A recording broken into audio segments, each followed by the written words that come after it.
Our verse for today is from the first letter of Peter, chapter 2, verse 10, where we are continuing to hear this theme that life with God is life in community. Once you were not a people, but now you are God's people. Once you had not received mercy, but now you have received mercy. So here in this verse, we have two primary things that 1 Peter is communicating. That before we trusted in Christ, before we let ourselves be built into a spiritual house built on Jesus, that precious and living stone, we were nobody, basically. And as I said in my sermon this past Sunday, basically the story of the growth of the church is God taking nobodies and turning them into somebodies in Jesus. That's what God is about.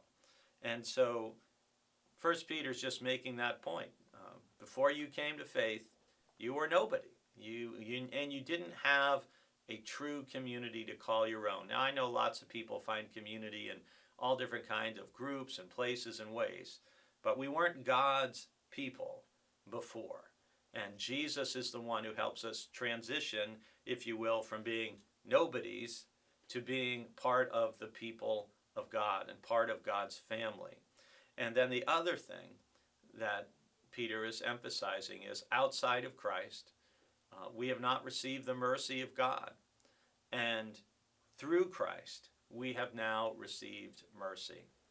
And mercy is such a beautiful, beautiful thing. Some of you may know of the nonprofit group known as Mercy Ships, and how they go to different places that are experiencing war or natural disasters, and there's medical teams and other caring people who just help alleviate some of the pain and the heartache and the trouble that people are facing. Mercy is such a wonderful virtue and quality, and we all long for it in our lives. When we mess up, when we make a mistake, we want people to be merciful towards us. And in the same way, we want to strive to be merciful to others.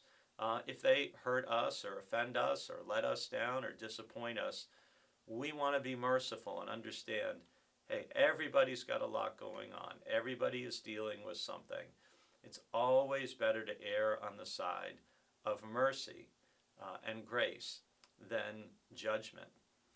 Jesus says at one point in Matthew's gospel, when he's being criticized for eating at the home of Matthew the tax collector and with his group of friends who are not exactly the most godly group at this point in their lives, he says, go and learn what this means. I desire mercy and not sacrifice, meaning God is more interested in a quality of life that we extend to other people than he is in ritual religious observance. As Shakespeare said in The Merchant of Venice, the quality of mercy is not strained. And I pray that you would, as you go through your day today, as you respond to phone calls or emails or texts, as you interact with anyone in any way, may the theme and thread of mercy be present in all you say and do.